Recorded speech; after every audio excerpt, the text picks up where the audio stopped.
নারায়ণগঞ্জের রূপগঞ্জে ২০ লাখ টাকা চাঁদার দাবিতে এক ব্যবসায়ীর জমিতে নির্মাণ কাজে বাধা দেওয়ার অভিযোগ উঠেছে। চাঁদা না পেয়ে ওই চাঁদাবাজ পক্ষ জমির সীমানা প্রাচীর ভাঙচুর করে। তারা জমিতে নিজেদের নামে সাইনবোর্ড টাঙিয়ে জমি দখলের চেষ্টা করেন বলে অভিযোগ করেন সেই ব্যবসায়ী।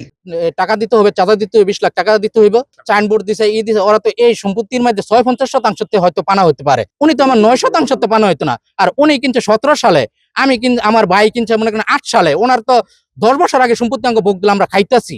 এখানে যে আমি 9% খেয়ে 12% খাইতাম, তাহলে আমি ছেড়ে দিতাম সম্পত্তি।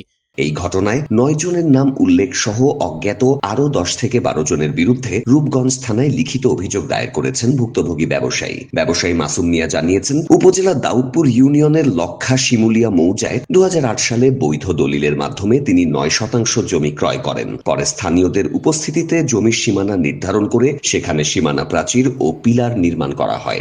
মাসুমে জমি কিনছে, কিনে বাউন্ডারি করছে। বাউন্ডারি করার পরে ওরা কাজকর্ম করবো, পরে আর বাধা দিছে, টাকা চায়। এখন কাম কাজ করবো দেখে আবার নতুন করে বালু ফালাইয়া ভরাট করতেছিল, এখানে বাধা দিতেছে। বাধা দেওয়ার পরে আরো আরেকজনের সাইনবোর্ড লাগাই দিচ্ছে ভিতরে ওয়াল ভাঙ্গা।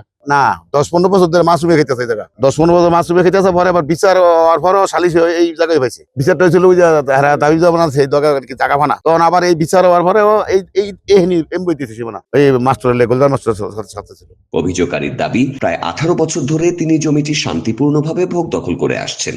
গত 22শে জুলাই বাড়ি নির্মাণের উদ্দেশ্যে তিনি জমিতে বালু ভরাটের কাজ শুরু করেন। এ সময় রয়্যাল পার্টিকেল মিলের এমডি আব্দুল্লাহ মোহাম্মদ ইসার নির্দেশে 20 থেকে 22 জনের একটি দল এসে নির্মাণ কাজে বাধা দেয়। পরে তারা জমিটি নিজেদের দাবি করে কাজ পরিচালনার জন্য মাসুদের কাছে 20 লক্ষ টাকা দাবি করেন। তিনি টাকা দিতে অস্বীকৃতি জানালে গ্রুপটি ওই রাতেই সংঘবদ্ধভাবে জমিতে প্রবেশ করে সীমানা প্রাচীর ও পিলার ভেঙে সেখানে আব্দুল্লাহ ইসা নামের একটি অস্থায়ী সাইনবোর্ড টাঙিয়ে জমি দখলের চেষ্টা চালায়। ভুক্তভোগী মাসুমের ভাই আলী হোসেন জানিয়েছেন, একই জমি নিয়ে পূর্বে দায়ের হওয়া একটি মামলার তদন্ত আদালতের নির্দেশে সংশ্লিষ্ট ভূমি কর্মকর্তারা সম্পন্ন করেন। পরে প্রতিপক্ষ মামলা প্রত্যাহার করলে আদালতের আদেশ অনুযায়ী তারা জমিতে নির্মাণ কাজ শুরু করেন। এরপরও তাদের কাজে বাধা দেয়া, চাঁদা দাবি এবং প্রাণনাশের হুমকি দেয়া হচ্ছে বলে তিনি অভিযোগ করেন। কালকে বিকালে এই সাইনবোর্ডটা দিছে, এলাকার মানুষের সবাইকে জিগান এই সম্পত্তির মালিক কারা দখল আছে, কারা খাইতে আছে।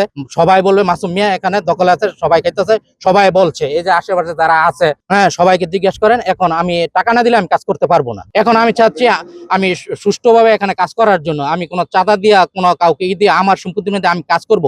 আর উনি যদি সম্পত্তি পানা থাকে, তাহলে উনি 50% কোনো একটা ওয়ারিশ কিনছে আছে, ঠিক আছে, ওইখানে আমার 9% তো উনি পানা না, ঠিক আছে। আর আমারটা চৌতি করা সম্পত্তি, আমি কইছি আমার চৌতির বাইরে আমি যাব না, আমার চৌতি জায়গায় আমি ওইখানেই থাকবো। এ বিষয়ে অভিযুক্তের সাথে একাধিকবার মোবাইল ফোনে যোগাযোগের চেষ্টা করা হলেও তারা ফোন রিসিভ করেননি এবং তাদের কোনো বক্তব্য পাওয়া যায়নি। রূপগঞ্জ থানার ভারপ্রাপ্ত কর্মকর্তা AHM সালাউদ্দিন বলেছেন, অভিযোগটি লিখিতভাবে গ্রহণ করা হয়েছে, বিষয়টি গুরুত্বের সাথে তদন্ত করা হচ্ছে। তদন্তে অভিযোগের সত্যতা পাওয়া গেলে আইনানুগ ব্যবস্থা গ্রহণ করা হবে।